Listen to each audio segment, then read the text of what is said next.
Hello students, problem सेटमधले question number 4 आपण मागच्या लेक्चर नंबर 1मध्ये बघितलेले आहेत. आता आपल्याला क्वेश्चन नंबर 5 बघायचा आहे. Solve the following questions by Cramer's rule. Okay, तर त्यातलं फर्स्ट सम आपण बघूयात. फर्स्ट सम काय आहे बघा. 6x minus 3y is equal to minus 10 and second equation आहे 3x plus 5y minus 8 is equal to 0. आता हे दोन इक्वेशन्स आहेत. ह्या दोन्ही इक्वेशनला आपल्याला सायमल्टेनियसली सॉल्व करायचं आहे क्रॅमर्स रूल यूज करून, आणि त्याचे फॉर्म्युले मी 1.3 मध्ये एक्सप्लेन केलेले आहेत. तरी मी इथे थोडंसं फॉर्म्युले जे आहेत ते लिहिणार आहे. तर बघा, पहिल्यांदा हे दोन इक्वेशन आहेत ते आपल्या जनरल फॉर्ममध्ये कन्वर्ट करा आणि वर्टिकली लिहून घ्या एका खाली एक. तर बघा, 6x minus 3y is equal to minus 10. Okay, आता हे इक्वेशन आपल्या जनरल फॉर्ममध्ये नाही आहे, तर मी जनरल फॉर्ममध्येच लिहिणार आहे. 3x plus 5y is equal to, हे -8 तिकडे जाऊन +8 होतील. ओके, म्हणजे माझं हे इक्वेशन नंबर 1 आहे, हे इक्वेशन नंबर 2 आहे. ओके, तर आपल्याला जनरल फॉर्ममध्ये माहिती आहेत बघा, हा A1 B1 C1, हा A2 B2 आणि C2 असणार आहे. तर आपल्याला डी काढायचं फॉर्म्युला बघा काय असतो. A1 B1 A2 B2. Okay, हा डिटर्मिनंट सॉल्व केल्यानंतर आपल्याला डीची व्हॅल्यू मिळते बघा. A1 पुट करा व्हॅल्यू 6 - 3 3 5. हा डिटर्मिनंट आपण सॉल्व करूयात. क्रॉस मल्टिप्लिकेशन करायचं असतं. 6 × 5 -3 मल्टिप्लाय बाय 3. बघा, 6 × 5 होतील 30. Minus sign as it is, इथे यांचं मल्टिप्लिकेशन पहिलं करून घ्या. -9 होईल, मायनस मायनस प्लस होईल, +9 आणि हे 30. ओके, म्हणजेच आपल्याला डी मिळालेला आहे 39. आता नेक्स्ट आपल्याला dx फाइंड आउट करायचं आहे. dx is equal to C1 B1 C2 B2. Okay, C1 बघा इथे आहे आपला. C1 -10, B1 आहे -3, C2 आहे 8 आणि B2 आहे 5. आता हा डिटर्मिनंट आहे तो सॉल्व करा.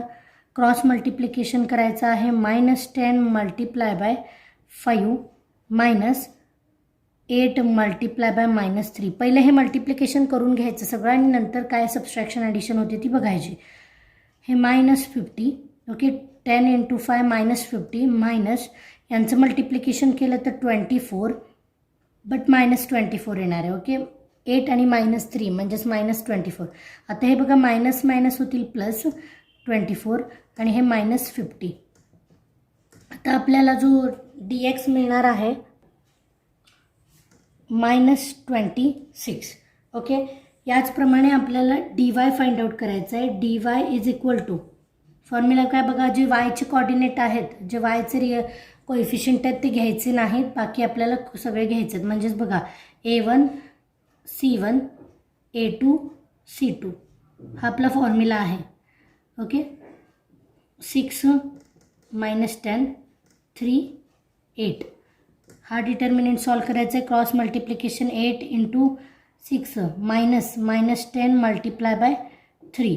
ओके, 8 × 6 करा 48 -10 × 3 -30. बघा, मायनस मायनस होईल प्लस, हे +30 आणि हे 48.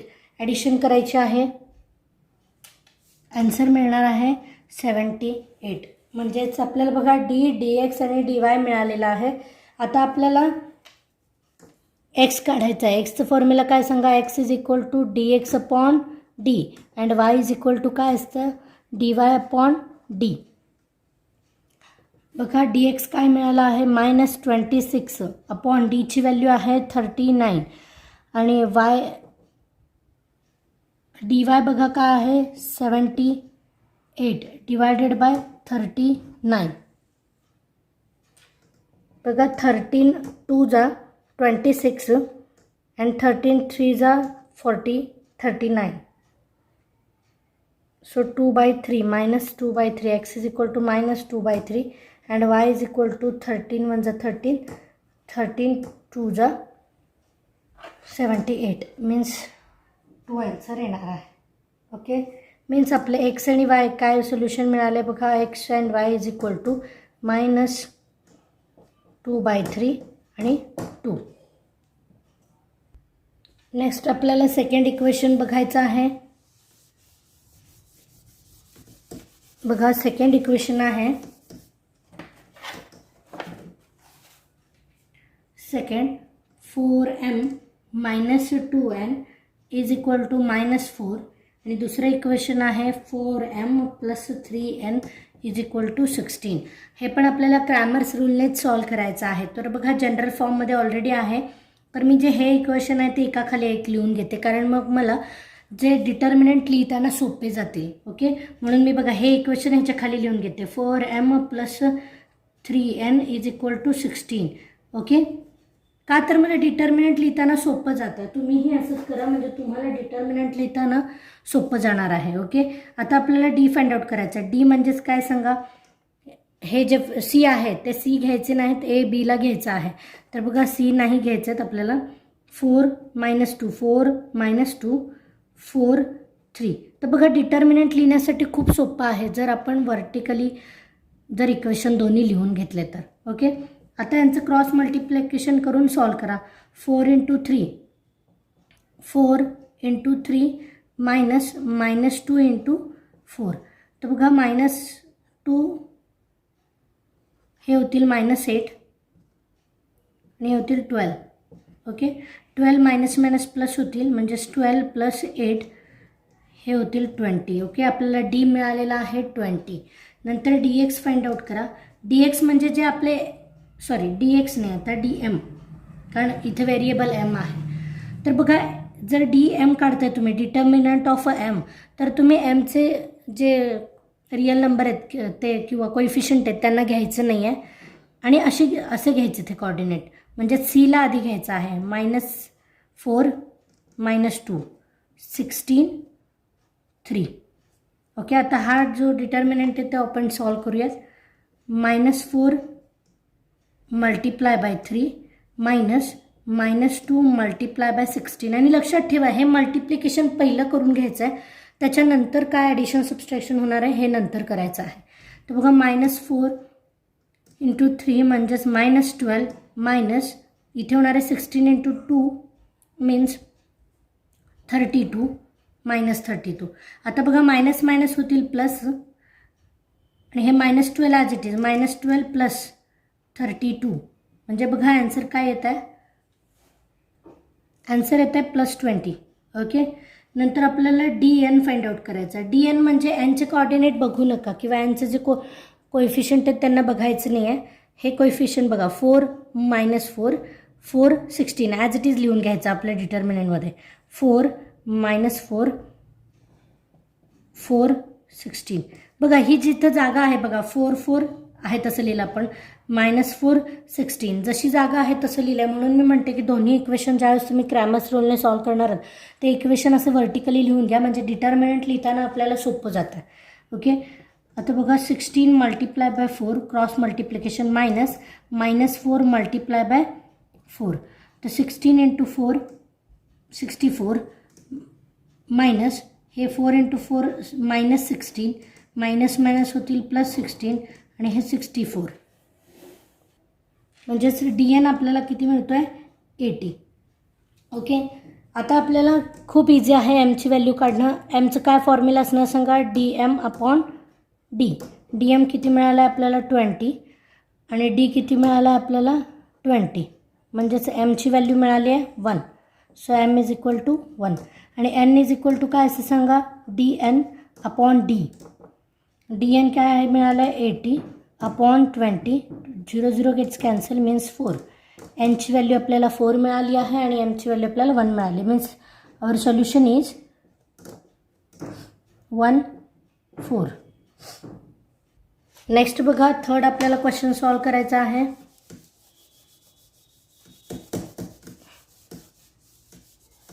थर्ड क्वेश्चन मी लिहिते. 3x minus 2y is equal to 5/2 and second equation मी आता खालीच लिहून घेते 1/3x plus 3y is equal to minus 4/3. Okay, आता बघा आपण ज्या वेळेस एलिमिनेशन मेथडने आपण सॉल्व करत होतो linear equation simultaneous 2 linear equations, त्यावेळेला आपण ह्यांना जनरल फॉर्ममध्ये कन्वर्ट करून घेत होतो. पण आता इथे गरज नाही आहे कारण आपण क्रॅमर्स रूलने सॉल्व करतोय. तर बघा C1 C2 आपल्याला फ्रॅक्शन फॉर्ममध्ये आलं तरी काही फरक पडत नाही. तुम्ही ॲज इट इज असंच ठेवा आणि डायरेक्ट आपला जो डिटर्मिनंट आहे तो सॉल्व करायला घ्यायचा आहे. Okay, D is equal to, आता बघा D म्हणजेच हे C आपल्याला घ्यायचं नाही आहे, म्हणजेच काय येणार बघा 3 मायनस 2 1/3 अँड 3 हा आपला डिटर्मिनंट होणार आहे. आता क्रॉस मल्टिप्लिकेशन करा 3 into 3 minus 2 multiply by 1/3. Okay, 3 into 3 होतील 9, minus sign as it is ह्यांचं पहिलं मल्टिप्लिकेशन करून जे काही साईन आहे ते द्यायचं आहे. हे काय होणार आहे बघा मायनस 2/3. आता हे मायनस मायनस प्लस होणार आहेत. ओके, आता आपण ह्याचा बेस आहे तो सेम करून मग ॲडिशन करणार आहोत. बघा 3 जा 9, 3 जा 3ने आपण मल्टिप्लाय करू both side, numerator and both साईडने न्यूमरेटर अँड डिनॉमिनेटरला. 27 अपॉन बेस सेम झाला आता 3 प्लस 2. ओके, म्हणजेच आपल्याला बघा डीची व्हॅल्यू मिळणार आहे 29/3. ओके, आपल्याला डी मिळालेला आहे. आता आपल्याला dx फाइंड आउट करायचा आहे. तर बघा मी dx इथे फाइंड आउट करते. dx म्हणजे जे एक्सचे कोएफिशियंट आहेत ते घ्यायचे नाहीत आणि आपल्याला c पासून सुरुवात करायची, म्हणजे पहिले c ला लिहायचं आहे. ओके, c किती आहे बघा 5/2 मायनस 2. ओके, इथे आहेत मायनस c आहे, इथे C2 आहे मायनस 4/3 आणि b आहे 3. आता हा डिटर्मिनंट सॉल्व केल्यानंतर आपल्याला डीची व्हॅल्यू जी आहे ती मिळणार आहे. ओके, dxची क्रॉस मल्टिप्लिकेशन करा 5/2 multiply by 3 minus 2 multiply bye minus 4/3. आता हे जे ब्रॅकेट आहे पहिलं आपण सॉल्व करून घ्यायचं आहे. ह्याचं मल्टिप्लिकेशन केलं तर होणार 5 into 3 15/2 minus sign as it is. हे मल्टिप्लिकेशनमध्ये मायनस मायनस आहे म्हणजे ते कॅन्सल होईल, म्हणजेच इथे काय होणार आहे 8/3. आता बघा 8/3 आहे तर इथे मायनसच साईन असणार आहे. आता बेस सेम आपण करून घेऊयात. इथे आपण 3ने मल्टिप्लाय करू तर इथं होतील 6 अपॉन वरती 3 जा 45. ओके, इथे पण आपण 2ने मल्टिप्लाय करायचं मायनस 16/6. ओके, बेस सेम आपण करून घेतला आहे. आता ह्यांचं सबस्ट्रॅक्शन केलं बघा 45 मायनस 16 म्हणजेच काय मिळणार आहे 29/6. ओके, आपल्याला D29 इकडे लिहिते 29/6. नेक्स्ट आपल्याला dy ची व्हॅल्यू काढायची आहे. dy इज इक्वल टू, आता yचे कोएफिशियंट आहेत ते घेऊ नका बघा 3 5/2 1/3 मायनस 4/3. क्रॉस मल्टिप्लिकेशन करायचं आहे minus 4/3 multiply by 3 minus 5/2 multiply by 1/3. Multiplication करा, हे होतील मायनस 12/3 मायनस 5 1 जा 5 डिवायडेड बाय 6. आता जर मी बेस सेम केला इथे मला 2ने मल्टिप्लाय करायचं आहे म्हणजे मायनस 24/6 मायनस 5/6. ओके, तर बघा बेस सेम झाले आहेत म्हणजे आपण एकदा लिहू शकतो. आता हे मायनस आहेत, मायनस मायनस म्हणजे ॲडिशन होणार आहे, साईन मायनसचे मिळणार आहे म्हणजेच 29/6. ओके, आपल्याला dx dy हे तिन्ही मिळालेत. आता x काढण्यासाठी खूप इझी प्रोसिजर आहे. dx/d करा. dx किती मिळालं आहे बघा, dx आपल्याला इथे मिळालं आहे 29/6 डिवायडेड बाय, मी साईन असं देते आता कारण इथे पण फ्रॅक्शन आहे इथे पण फ्रॅक्शन आहे, आणि डीला डिवाइड करा. डी किती आहे 29/3. बघा 29/6 हे जर मी मल्टिप्लाय केलं तर पुढचा नंबर आपण रेसिप्रोकल करतो तर 3/29. 29 गेट्स कॅन्सल. 3 1 जा 3, 3 2 जा 6 मीन्स 1/2. ओके, एक्सची व्हॅल्यू मला मिळाली आहे 1/2. आणि आता वाय फाइंड आउट करायचं आहे बघा. Y is equal to dy/d. dy मिळालं आहे मला -29/6 डिवायडेड बाय डी. डी मिळाला आहे मला 29/3 म्हणजेच बघा -29/6 मल्टिप्लाय केलं तर पुढचं रेसिप्रोकलमध्ये लिहायचं आहे 3/29.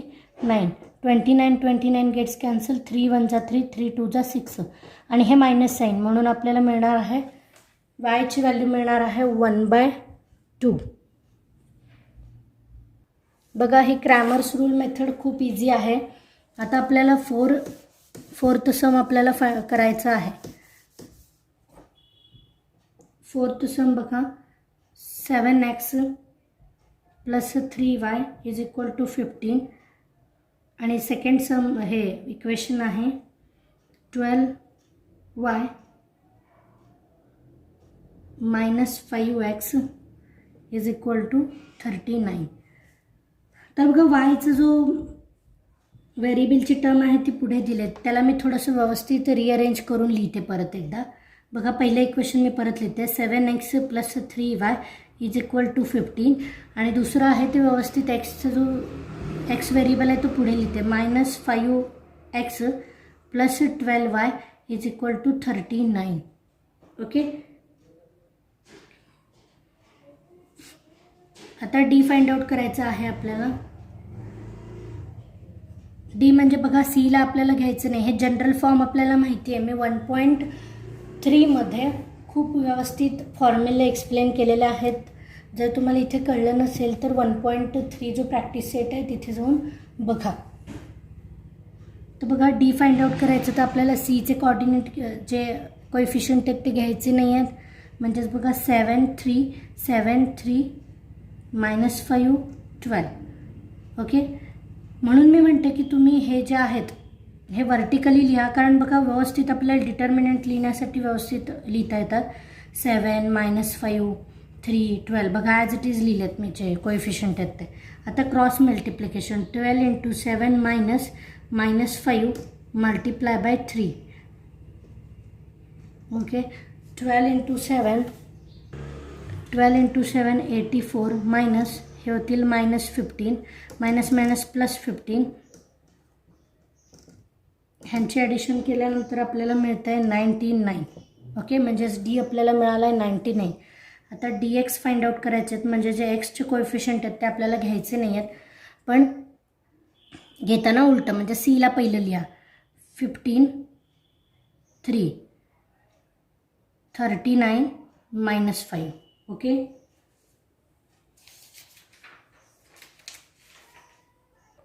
सॉरी इथं मी -5 नाही घ्यायला पाहिजे, एक्सचे कोऑर्डिनेट आपल्याला घ्यायचे नाही आहेत. तर बघा 15 3 39 बरोबर आहे आणि इथे 12 घ्यायला पाहिजे. ओके, आता क्रॉस मल्टिप्लिकेशन करा 15 × 12 - 3 × 39.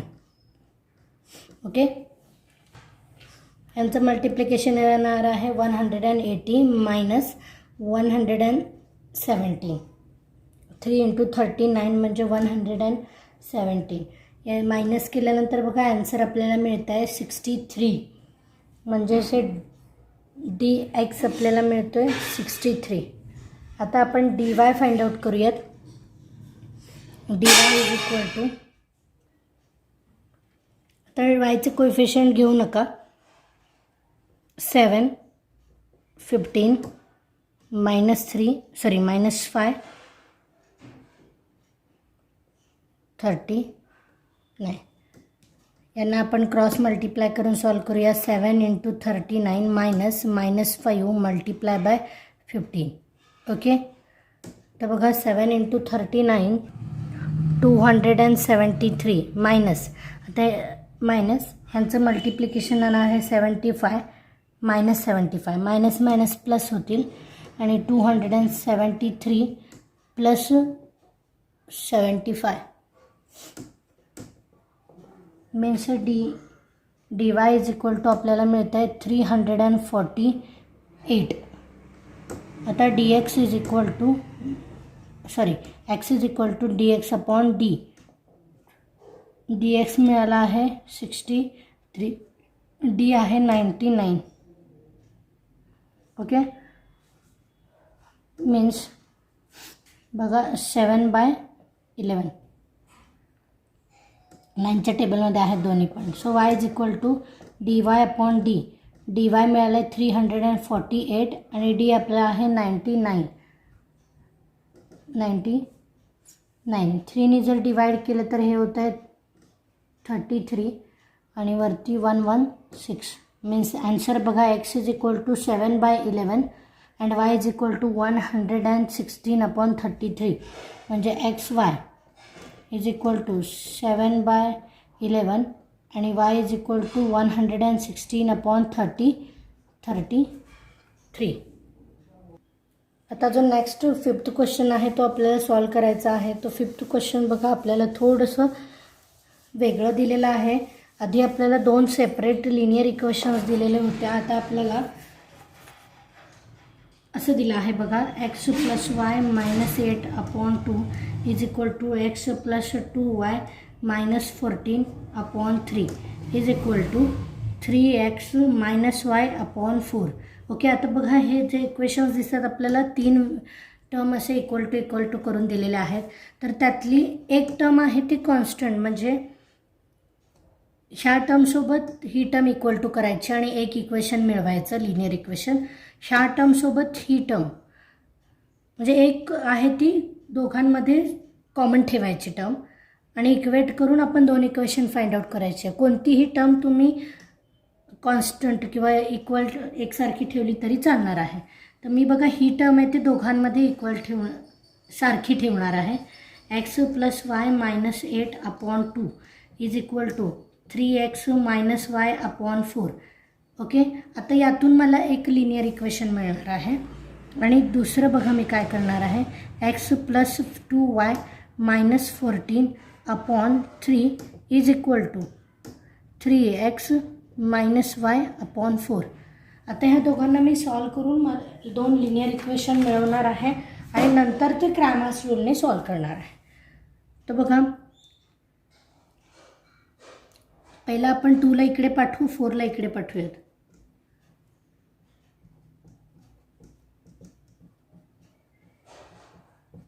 आता मल्टिप्लाय करून घ्या. 4x + 4y - 32 is equal to हे होतील 2 × 3 म्हणजे 6x - 2y. आता XY वाल्याने इकडे ना नंबर्सना तिकडे नेऊयात आपण. बघा 4x + 4y हे इकडे +6x आहेत, इकडे जाऊन -6 होतील आणि हे मायनस आहे तिकडे येऊन +2y होतील इज इक्वल टू हे 32ला मी तिकडे नेते आहे म्हणून काय होणार आहे +32. आता हे XX वाल्यांचे ॲडिशन करा आणि YY वाल्यांचे ॲडिशन करायचे आहे. बघा 4x - 6x म्हणजेच -2x मिळालं आहे. ओके, 4y आणि +4 म्हणजेच ह्यांचे ॲडिशन होणार आहे 6y is equal to 32. This is equation number 1. आता मला हे लिनियर इक्वेशन मिळालं आहे. नंतर ह्याला आपण सॉल्व करूया. 4ला इकडे पाठवा, 4x + 2y - 14 is equal to ह्या 3ला तिकडे पाठवूयात आपण. इकडे डिवाइडला आहे तिकडे जाऊन मल्टिप्लाय होतं ते 3x - y. आता हे जे 4 आहेत ते आत मल्टिप्लाय करून घ्या. 4x + 8y - 14 × 4 14 × 4 54 सॉरी 54 नाही 56 इज इक्वल टू हे होतील 9x - 3y. आता XYला इकडे आणूया आणि हा नंबरला तिकडे पाठवूयात.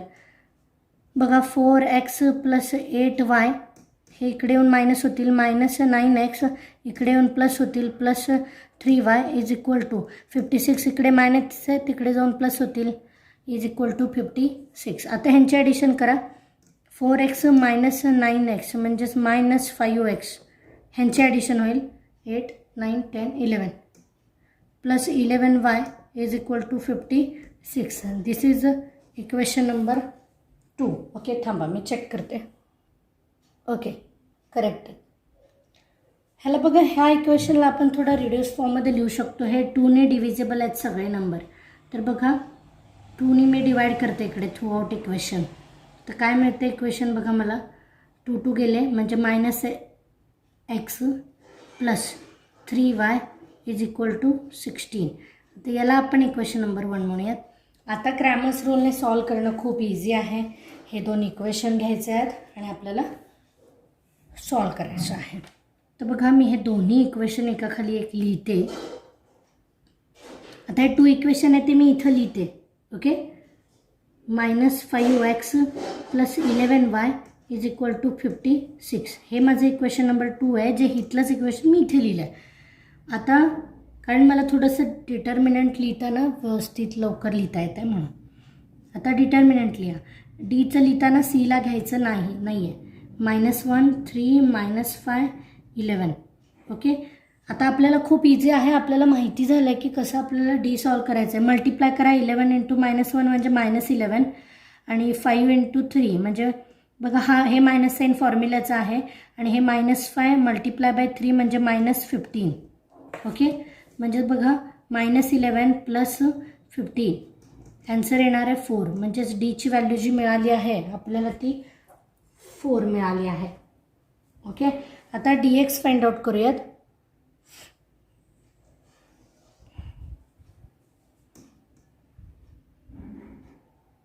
बघा dx म्हणजे आपल्याला एक्सचे जे कोएफिशियंट आहेत ते घ्यायचे नाही आहेत आणि सी पासून लिहायचं आहे. 16 3 56 11. ओके, हा जर डिटर्मिनंट सॉल्व केल्यानंतर आपल्याला dxची जी व्हॅल्यू मिळते आहे ती मिळते आहे 8. तुम्ही क्रॉस मल्टिप्लाय करून चेक करा. आणि dyची जी व्हॅल्यू मिळते बघा, dyला आपल्याला लिहायचं आहे वायचे जे कोएफिशियंट आहेत ते घ्यायचे नाहीत. -1 16 -5 56. ओके, आता यांचं क्रॉस मल्टिप्लाय करून आपल्याला जी dyची जी व्हॅल्यू आहे ती मिळते आहे 24. ओके, आता आपण d is equal to dx upon d. dx आपल्याला 8 मिळाला आहे, d आपल्याला 4 मिळाला आहे, म्हणजे xची व्हॅल्यू आपल्याला 2 मिळाली आहे. आणि y is equal to dy upon d. dy आपल्याला 24 मिळाला आहे आणि आपल्याला d जो आहे तो 4 मिळाला आहे. So y is equal to 6. Okay.